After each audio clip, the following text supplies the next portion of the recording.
সোনারূপার মায়ের সাথে কথা বলবে বলে পুলিশ পৌঁছে যায় মানসিক স্বাস্থ্যকেন্দ্রে। সেখানে মিসেস দাসের সাথে দেখা হয় তার। ওইদিকে সারথি তো পুলিশ অফিসারকে বুঝিয়ে বলার চেষ্টা করে সমস্তটা, যে সোনারূপাকে কেউ কিডন্যাপ করে কেন আনবে।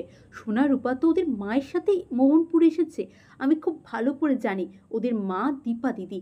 আপনাদের কোথাও ভুল হচ্ছে। সোনারূপা যে মিসিং সেটা নিউজ পেপারে ছাপায় জয় আর কাকিয়া। তাদের তো সোনারূপাকে নিয়ে বড় চিন্তা। সোনারূপা সেনগুপ্ত বাড়ির ওয়ারিস বলে কথা।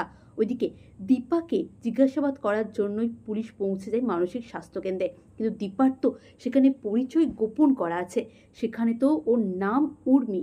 ওইদিকে পুলিশ অফিসার দীপান্বিতা সেনগুপ্ত বলে চিৎকার করলেও দীপা পুলিশের সামনে এসে সত্যি কথাটা বলতে পারে না। দীপা বলে, আমি চিনি ওই দীপাকে, আমি উর্মি।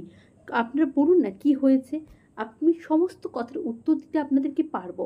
ওইদিকে সূর্য বলে, এই পুলিশগুলো এসে তোমাকে কি বলছে গো? ওরা খুব পচা লোক হয় জানো তো, ওরা তোমাকে ধরে নিয়ে চলে যাবে। আমি কিন্তু তোমাকে কোথাও যেতে দেবো না। পুলিশ দীপাকে তাদের সাথে যেতে বললে সূর্য দীপাকে জড়িয়ে ধরে, বলে না, ও কোথাও যাবে না, ও আমাকে ছেড়ে কোথাও যাবে না, ও আমার সাথেই থাকবে। তোমরা খুব পচা, তোমরা ওকে নিয়ে গেলে তোমরা ওকে আর ছাড়বে না। পুলিশ বারবার বোঝানোর চেষ্টা করে সূর্যকে, সূর্য বুঝলে তো, সে তো এখন অবুঝ বাচ্চার মতন। ওইদিকে দীপা ভাবছে, ডাক্তারবাবু আপনার কোনো কথা মনে নেই, আপনি অতীতে সব কিছু ভুলে গেছেন। তাও দেখুন ভালোবাসার টানটা রয়ে গেছে, যেটা এখনো এতটাই তীক্ষ্ণ যে আপনি সমস্ত কিছুর মাঝেও আমাকে ছাড়তে চাইছেন না, আমাকে যেতে দিতে চাইছেন না। আর এই সমস্ত কিছু দেখেই নিজের সন্দেহ আরও জোরালো করলো মিসেস দাস। মিসেস দাস বুঝতে পারলো যে এই মেয়েটার সাথে এই পেশেন্টের কোনো না কোনো সম্পর্ক তো আছেই। শুধু শুধু একটা মানুষের প্রতি একটা মানুষের এই টান তৈরি হয় না। ওইদিকে দীপা কতটা অসহায়, তাকে পুলিশের সাথেও যেতে হবে, আবার তাকে নিজের পরিচয় গোপন রাখতে হবে।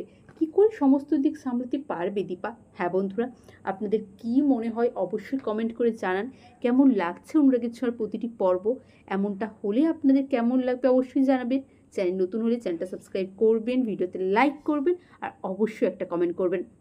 মিসেস দাসের বুঝতে পারলো যে দীপা আর সূর্যের একটা সম্পর্ক আছে, আর সেই হয়তো দীপা আর সূর্যের সম্পর্কের রহস্যটা ভেদও করে ফেলবে। হ্যাঁ বন্ধুরা, খুব শিগগিরই আপনারা এমনটাও দেখতে পাবেন। অনেক ধন্যবাদ সকলকে ভিডিওটি দেখার জন্য।